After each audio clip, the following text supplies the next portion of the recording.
She very quickly decided that my love was so much better than my dear. Notes. Chapter 29 is written and I am starting on the editing phase soon, so I will be back before you know it. Edit. Forgot to mention, the third verse of the song that Ethan sings here is not mine, though I believe it is Norse. I've heard a lot of different renditions of it, so I'm not sure what the true original is. However, the other 3 verses are written by me. Chapter 29, Our Light in the Darkness. Notes. Hello my lovely readers. I hope you enjoy. Happy Smiley. Asterisk asterisk asterisk TW, childbirth asterisk asterisk asterisk. Chapter text. Good morning, beautiful. Zephyr closed the door behind her and smiled at Ethan, Orboda perched on his shoulder. Good morning, handsome. How'd you sleep? She reached up and gently scratched Orboda's head. He chuckled. Like a rock. I didn't realize your dad could party like that. Only sometimes on his birthday, Zephyr laughed. I should have warned you he'd be extra bad this year with how hard he's had to work lately. Does he remember anything? I don't think I've ever seen him drink that much. Well, he's still asleep, so why don't you ask him when he wakes up? He laughed as he wrapped an arm around Zephyr's waist. Orboda left her perch and flew off into the trees ahead of them. I'll be shocked if I see him out at all today.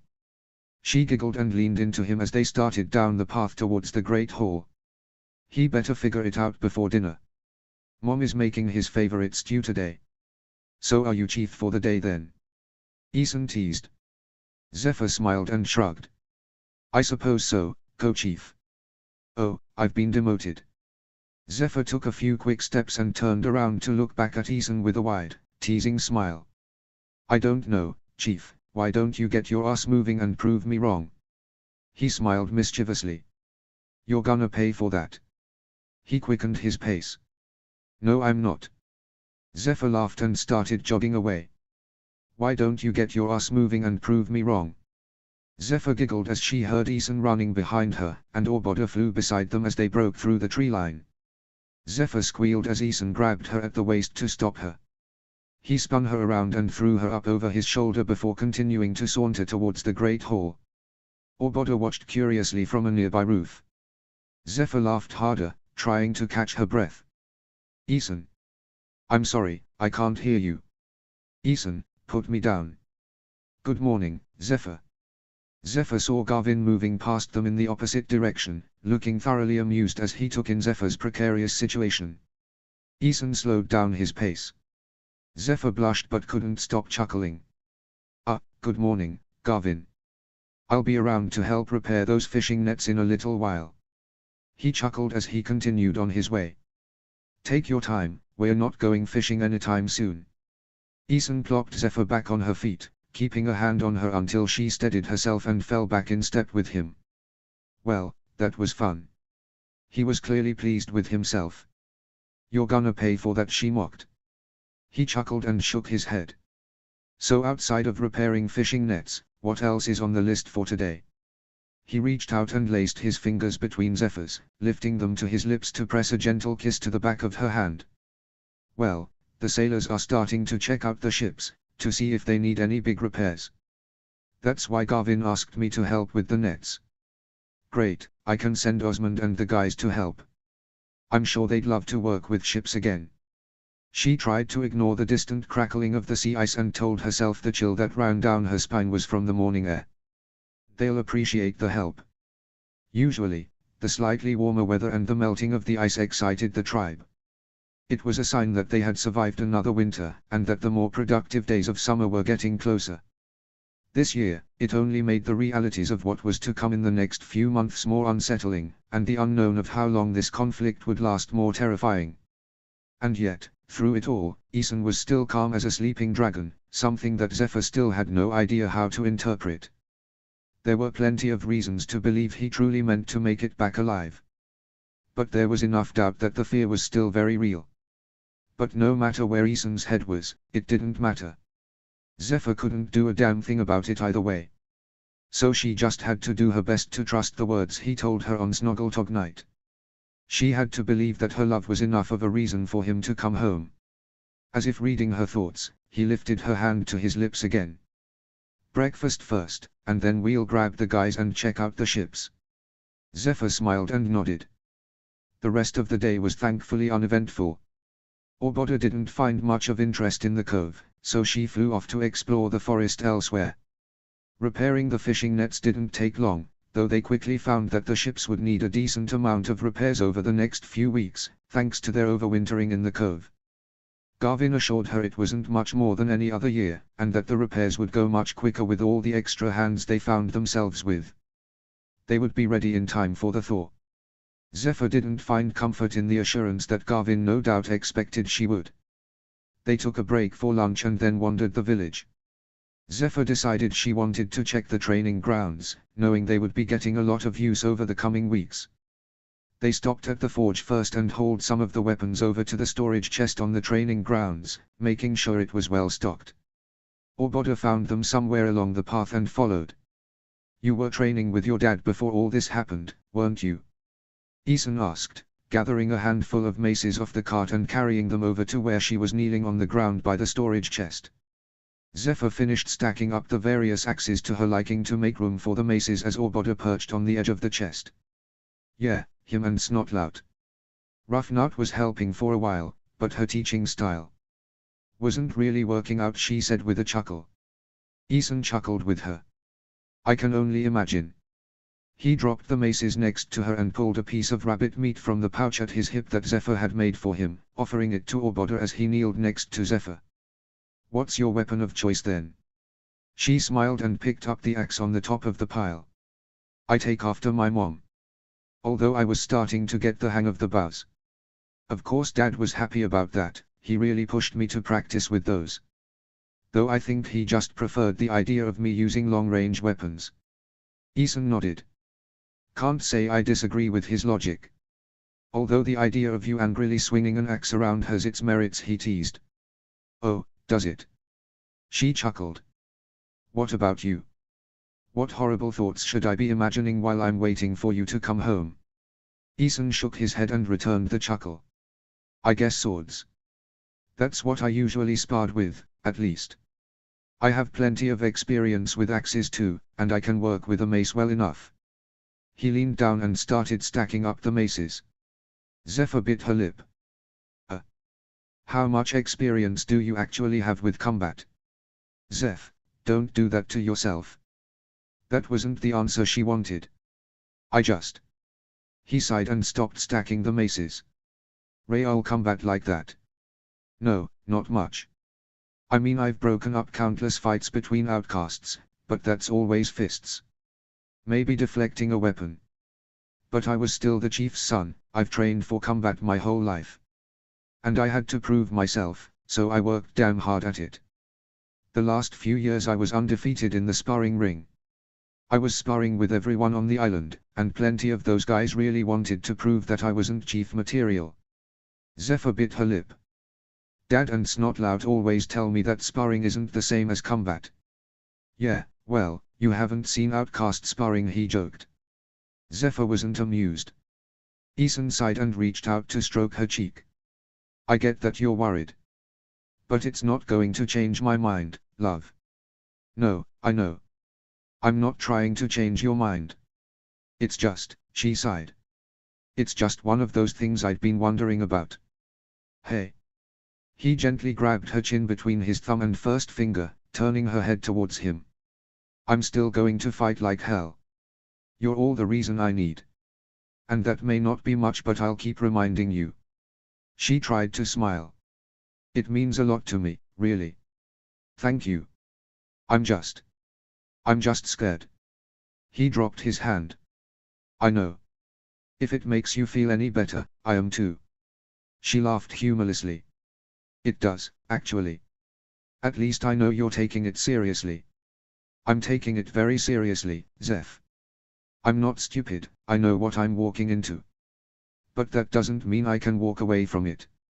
She took a deep breath. "I know, I do. I love you. I love you too." He leaned over and kissed her lips. "Now, let's get these weapons put away so we're not late for dinner." She half-heartedly smiled and nodded. They secured the weapons and headed for home with Orboda soaring above them, finding nothing on the way and asking him to get Willow and Spro from Grammy Runner so they could help Astrid finish up. As they climbed the stairs of the porch, Orboda found a comfy perch in a nearby tree. Ethan opened the door for Zephyr and waved her inside. Zephyr stole a kiss from him as she walked by, earning a wide, goofy smile from him. "Hey, Mom. Need any help? Hey, guys. The stew's about done, could you, Astrid seemed distracted, putting her hand on her hip and closing her eyes. After a moment, she rubbed her belly and finished her thought. "Sorry, could you guys grab the dishes?" "Of course," Zephyr said, pulling Ethan along to the storage of the kitchen. Once out of earshot, Ethan quietly asked, "What's got Astrid so distracted?" "You noticed too?"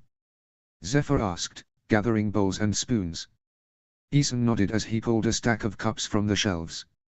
Zephyr's brow furrowed. "I mean, she always makes a big deal out of Dad's birthday dinner, but she loves doing it. I wonder if something happened after I left." He followed her back out to the kitchen and they dropped their findings on the big table. As they divvied out the place settings, they heard the alternating heavy steps and metallic clunks of Hiccup slowly trudging down the stairs. He looked worse for wear as he stumbled into the room holding his head. Ethan and Zephyr shared an amused look over the table. "Good morning, Chief," Ethan teased. Hiccup chuckled. "Hey, Ethan. I have to admit, you look much better than I feel." "Ah, don't beat yourself up. I'm much younger than you." He leaned closer to Zephyr, speaking quieter but loud enough for Astrid and Hiccup to hear him. "And stopped quite a few mugs of ale sooner." "Ah ha ha, very funny," youngin' Hiccup quipped. As he was speaking, Zephyr caught Astrid gripped the counter and take in a strained breath. Hiccup noticed too and rubbed her back. "Ast, you really need to sit down." She waved him off without a word. "Mom, are you okay?" "No, she's not. She's been having pains all morning, which is why I told her not to worry about dinner today. Or anything else, for that matter." "Hiccup, I'm fine," Astrid insisted, continuing to fuss over the stew. "Besides, I figured this was the only way to get you out of bed." The joke was half-hearted. "Mom, are you sure?" "Yes, sweetheart. I had pains for months before Willow came, too. This is normal." Hiccup was still obviously concerned, and Zephyr and Ethan shared their own worried looks. "Ast, please sit down." "No thanks. This baby is sitting so low I can't find a comfortable position to sit in." "Then why don't you go lie down and I can finish up?" "I'm fine," she insisted again with a stern look. Hiccup sighed. He wasn't going to win this battle. And if Hiccup wasn't going to win, then no one else had a chance either. So the three of them continued to keep a careful eye on Astrid as the stew finished and the rest of the Haddock kids made their way home, sharing worried glances as they noticed Astrid pausing more and more often through the afternoon. Zephyr would have been inclined to believe her mother if it hadn't been for Hiccup's clearly worried expression. But Astrid continued to insist she was fine.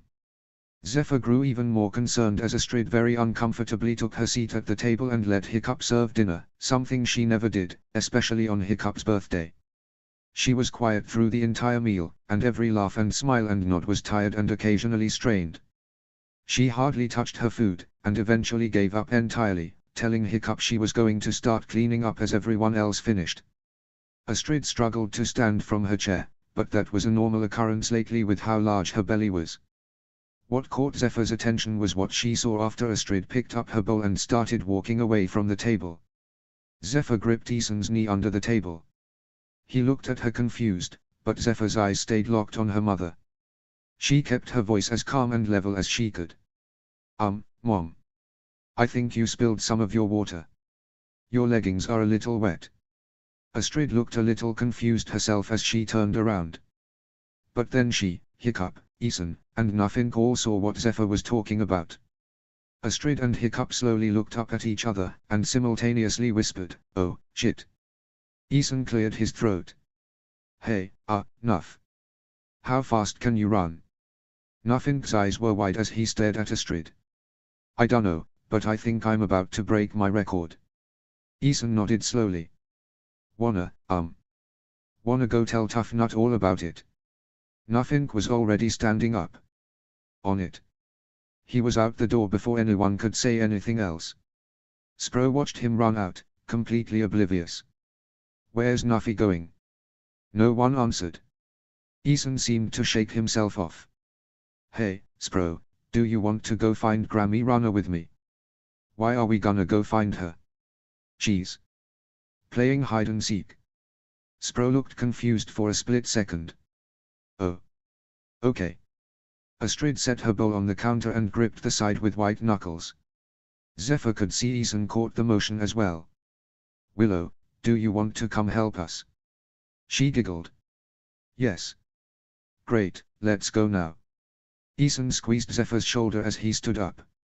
Spro hopped off his chair and ran for the door as Ethan quickly swept Willow up in his arms and followed. "Let's go fast.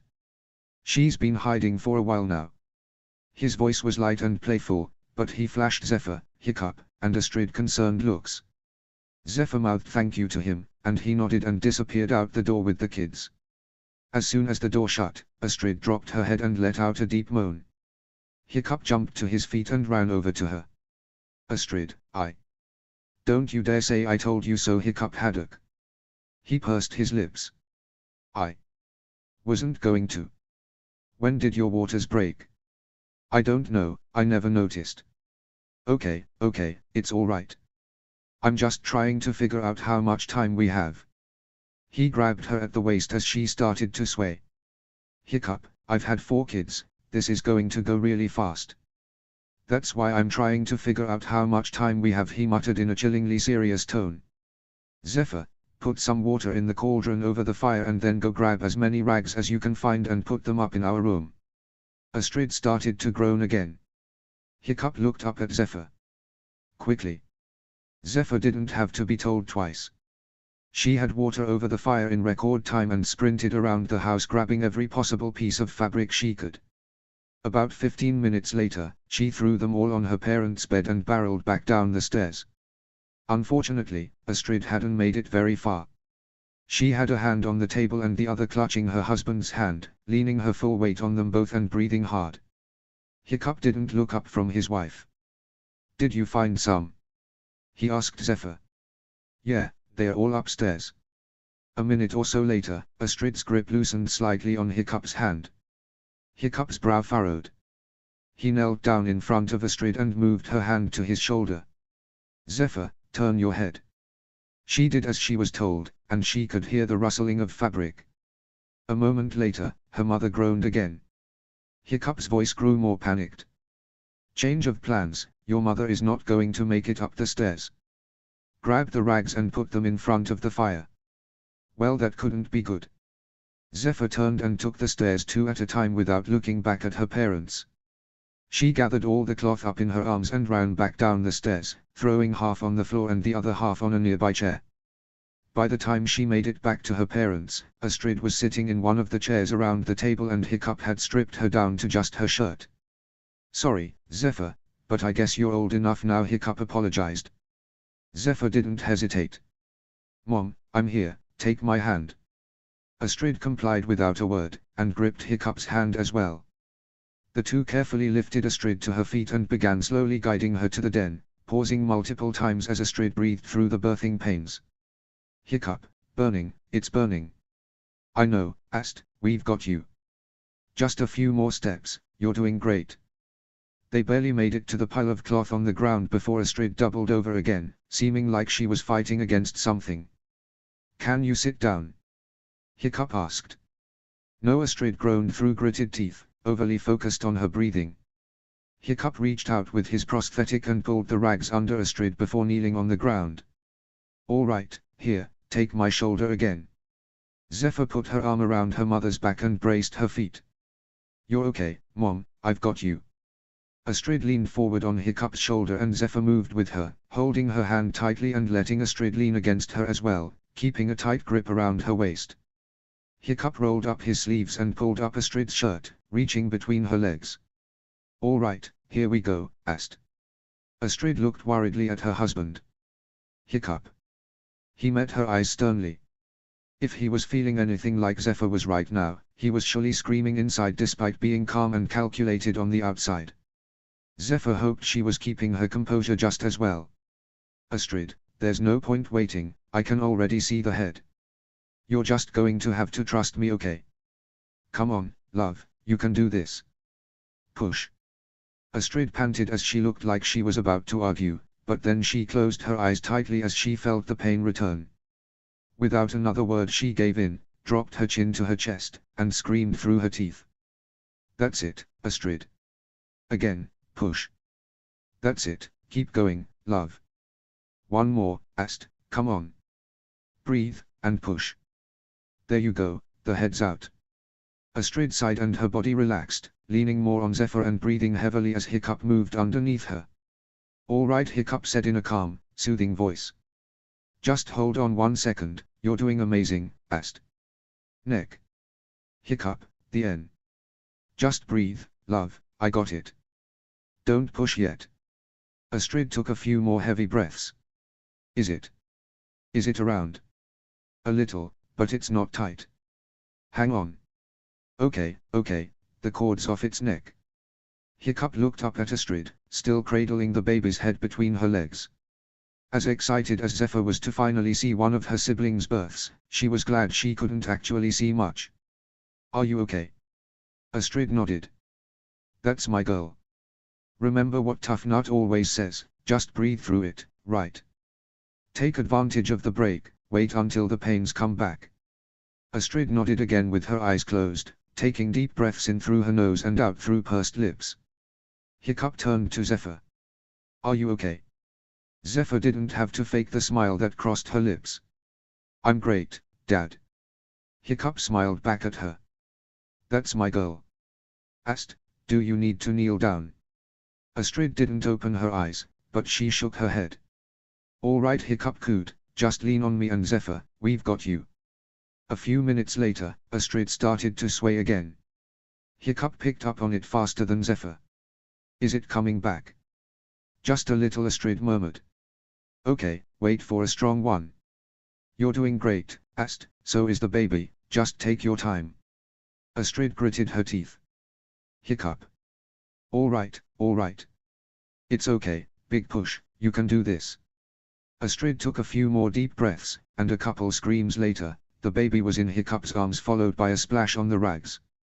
Astrid's body practically collapsed, but Zephyr was ready to catch her.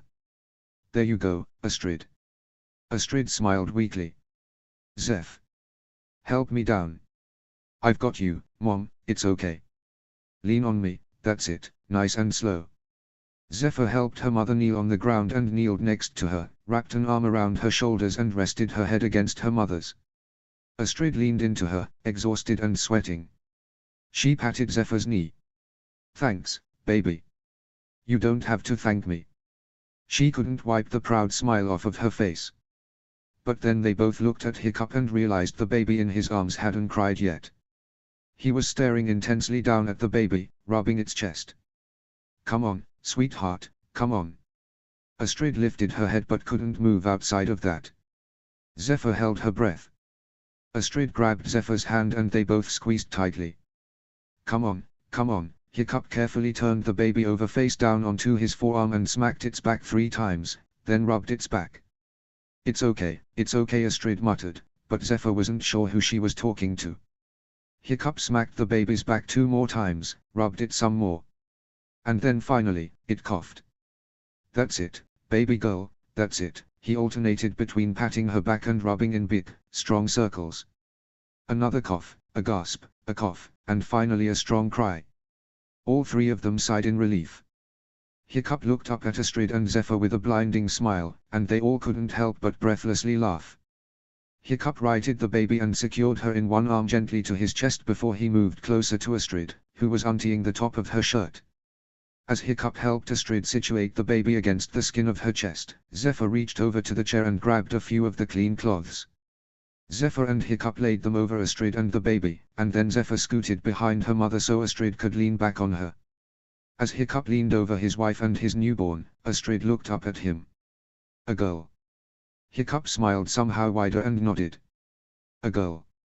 Astrid matched his smile, and they both looked down at the baby still crying between them. Zephyr squeezed her mother's shoulder and looked over to take in her new baby sister. She's so beautiful, Mom, Zephyr said through tears. Astrid looked at her with her own tears in her eyes. Oh, baby. She is, isn't she? Hiccup reached over and squeezed Zephyr's shoulder. Astrid leaned over and kissed Zephyr's cheek. I'm so glad you were here. Zephyr nodded. Me too. The front door burst open, followed a moment later by Tough Nut appearing in the doorway to the den. Nuffink was right behind him, but when he saw the scene in front of him, he spun on his heels without stopping and ran back out the door with wide eyes. Tough Nut put his hands on his hips, breathing hard. Well, if you didn't need me, you could have at least told me before I sprinted over here. I'm too old for that shit. But he couldn't hold the joking tone for long. His face melted into a smile as he looked at Hiccup. What did she give you this time? Hiccup chuckled and wiped away a tear with the back of his wrist. Another girl. She's so perfect, Tough. Tough Nut nodded as he crossed the room and kneeled down next to them, squeezing Hiccup's shoulder. How are you doing, Astrid? Astrid smiled. Much better. Tough Nut chuckled and leaned over, pulling the cloth down to look at the baby. She's got a nice strong cry, nice and pink. 10 fingers, 10 toes, he covered the baby again and patted Astrid's shoulder. You did a great job. Thanks, Tough. Runner and Valka made it to the house not long after Tough Nut, thoroughly disappointed to have missed their granddaughter's birth but obviously happy nonetheless. After Astrid and the baby were cleaned up, as well as the mess on the den floor, Astrid and Hiccup snuggled up next to the fire so Astrid could feed the baby for the first time. Having fully checked over both mom and baby and seeing that they had everything covered, Tough Nut went off to find the rest of the Haddock family. Hiccup and Astrid, mostly Hiccup, as Astrid lazily leaned against her husband with closed eyes but a firm grip on the feeding baby, explained everything that had happened to Runner and Valka, as short of a story as it was. Zephyr decided to step outside and get some fresh air as the conversation turned to idle chit-chat. Not long after, she was mildly startled by Orboda bursting silently through the trees. The white Geofalcon lighted on the porch railing next to her and nipped at her hair. Zephyr chuckled and lightly scratched her head. Hey, girl, did you find some nice tasty mice while you were out? Orboda ruffled out her wings and started preening her feathers. I'll take that as a yes.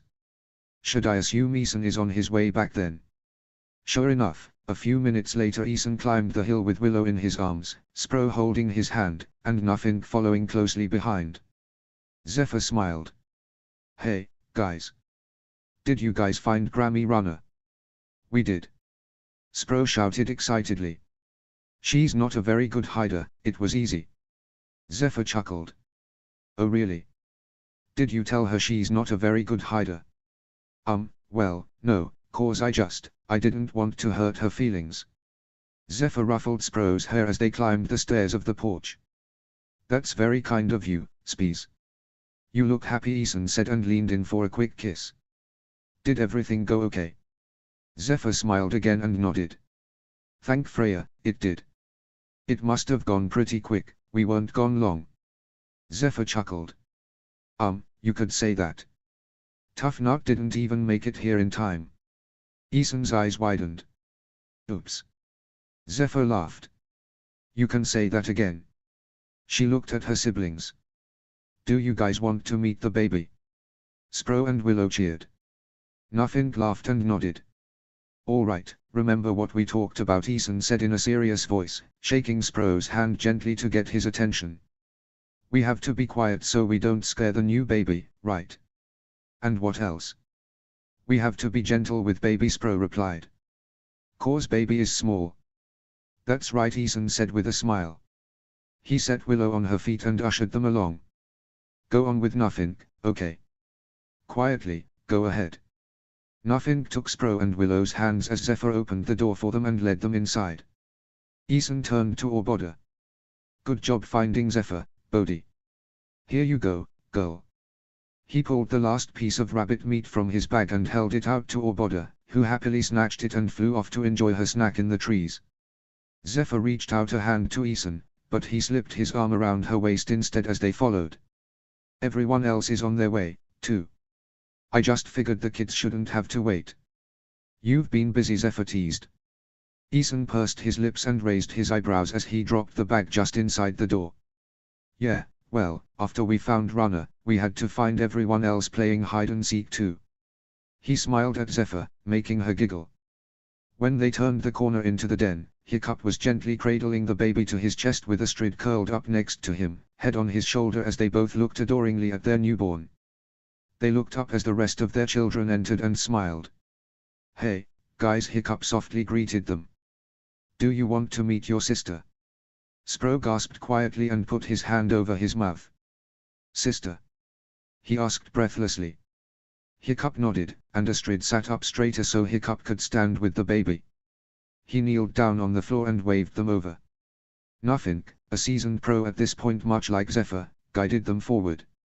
Ethan wrapped his arms around Zephyr's waist from behind as they watched, kissing her neck through her hair before resting his chin on her shoulder. Nothing looked down at the baby for a moment before smiling up at his mother, who returned the smile and nodded in encouragement. He kneeled down next to his father and wrapped his arms around Willow, who was standing very still and looking very unsure of herself. Spro stepped up and gazed down at the baby with wide eyes. It's okay, you can touch her, Hiccup softly reassured. Spro's eyes never left the sleeping baby, but he slowly reached out his hand. He petted her head a few times with a gentle touch, and the baby began to stir. Spro looked up at his father with bright eyes and giggled, hands over his mouth again, and Hiccup smiled back at him. Hiccup looked up to Zephyr. Do you want to hold her first, Zeph? I think you've definitely earned it, he chuckled. Zephyr bit her lip but couldn't hide the excited smile. Ethan let go of her waist as she nodded and stepped forward. The baby stirred again as Hiccup laid her in Zephyr's arms, but she quickly settled back to sleep in Zephyr's embrace. She was small enough that Zephyr could easily cradle her in one arm, and she reached up with the other to stroke her soft cheek. Her head was covered in a light dusting of dark hair, and her small hands were balled up close to her chin. A small, quiet laugh escaped Zephyr's lips. Hey, little sister, she whispered. Welcome home. She heard Ethan step up quietly behind her and felt him looking over her shoulder. She's so beautiful, he said. Congratulations. Thank you, Ethan, Astrid replied. Over the next hour, the Haddock home slowly filled with all their close friends. Tough Nut and Rough Nut arrived first, quickly followed by Fishlegs and Nutmeg. Snotlout and Minden were close behind, and eventually Gobber, Atterley, and Eret filed in as well. And once everyone had made their way into the den, laughing and chatting and enjoying each other's company, Valka spoke up with a smile. All right, everyone's here now. So are you going to tell us my grandbaby's name or not? All right, Hiccup chuckled.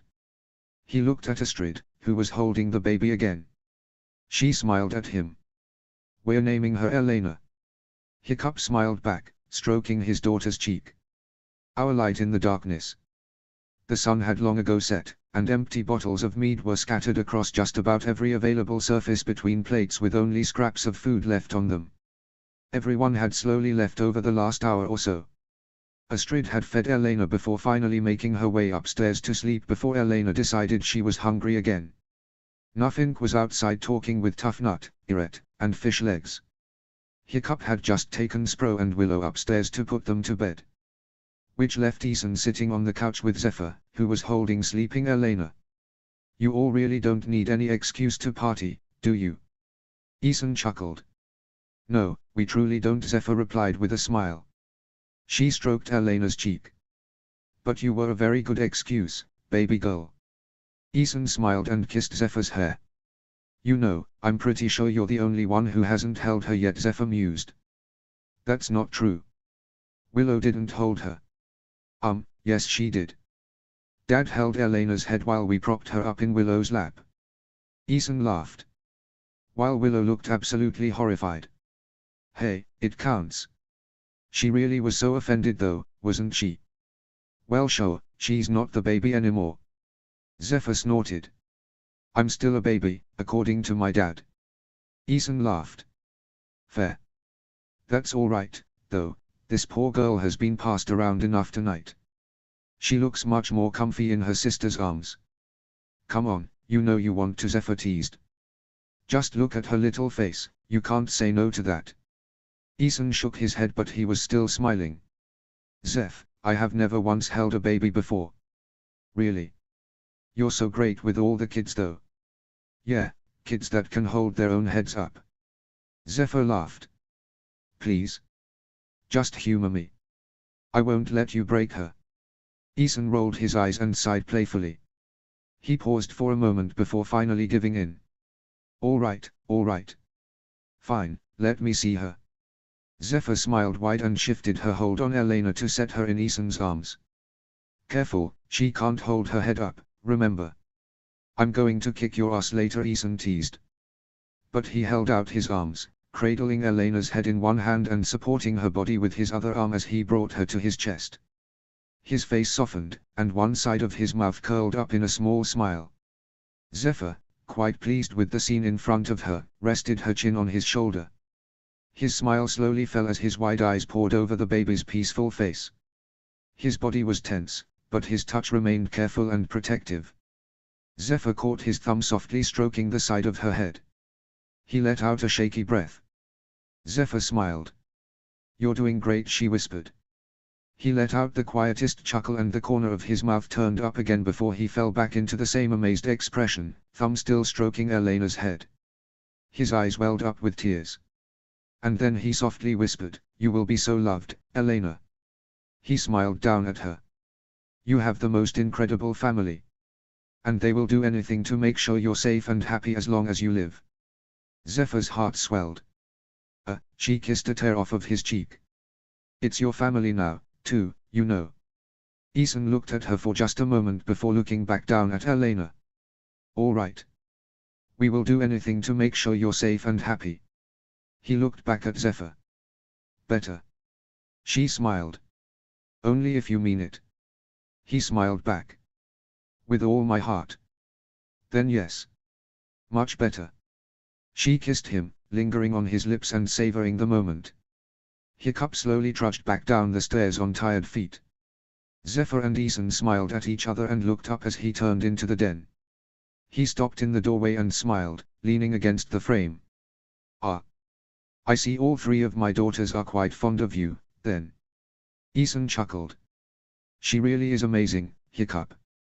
He raised his eyebrows and teased, which one? Zephyr rolled her eyes as Ethan smiled at her. Ethan chuckled again and turned back to Hiccup. How's Astrid? Exhausted.